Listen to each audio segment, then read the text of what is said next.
ඔන්න යාළුවනේ ඉතින් අපි මහත්තයාද හොඳ වැඩක් කරා. ඒ තමයි මේ අපේ ගහේ නිවස අසල තියෙන අලිපේර ගහේ ලොකු සතෙක් හිටියා. ඉතින් අපි ඒක සතාව අල්ලන්න උත්සාහ කරේ. ඒ කියන්නේ අපේ මහත්තයා තමයි ඒ අල්ලන වීඩියෝ තමයි ඔයාලා මේ දැක ගන්න පුළුවන් වෙන්නේ. ලොකු පලාපලකින්.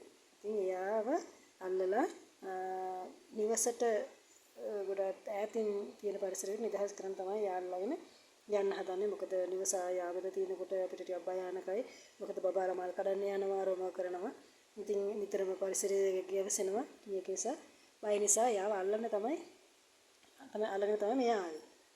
ඉතින් මේ දකින්නේ වලට ඒ අල්ලගත්ත පලාපලක ආයිස්තාම විශාල සතෙක් මේ මුළු ඇඟ පුරාම කළු පාට පුල්ලියක් දැක ගන්න පුළුවන්. මම නම් දැකපු පළවෙනි වතාව තමයි මේ සතාව.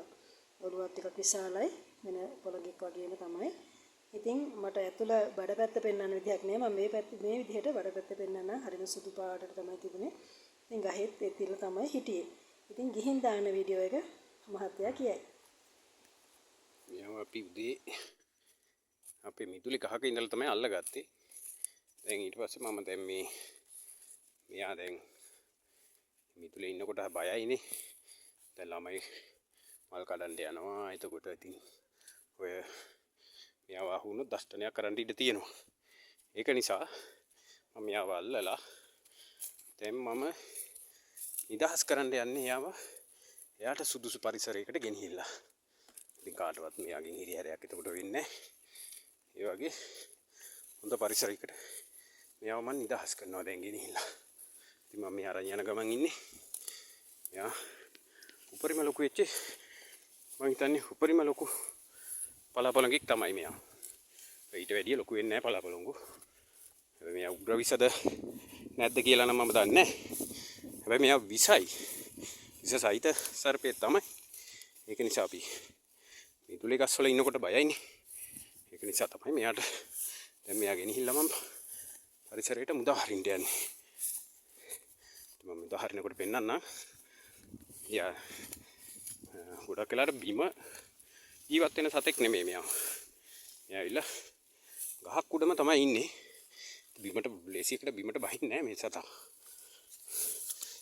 දැන් නිදහස් කරාමත් එයා කොහොම හරි ගහකට යනවා දැන් මෙයා.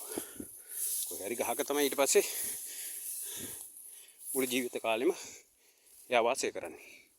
දැන් මම මෙයාව නිදහස් කරන්න යන්නේ. මේ බලන්න මෙයා උපරිම ලොකු සතෙක්. දැන් මම මෙයාව නිදහස් කරනවා මේ අද පරිසරයකට මේ දැන් එයාව නිදහස් කරා. එයා දැන් යනවා. ඉතින් එයා ඊට පස්සේ ගහක් උඩකට තමයි එයා යන්නේ ඊට පස්සේ. දැන් ආයේ එයාගෙන් අපිට කරදරයක්වත් නැහැ. එයාට අපෙන් කරදරයක්වත් නැහැ. දැන් හොඳට එයා ජීවත් වෙයි. ඉතින් මේ වගේ ආයේ එහෙම දෙයක් තිබ්බොත් මම වීඩියෝ එකක් දාන්නම්. ඉතින් ඔයාලට සුබ දවසක්.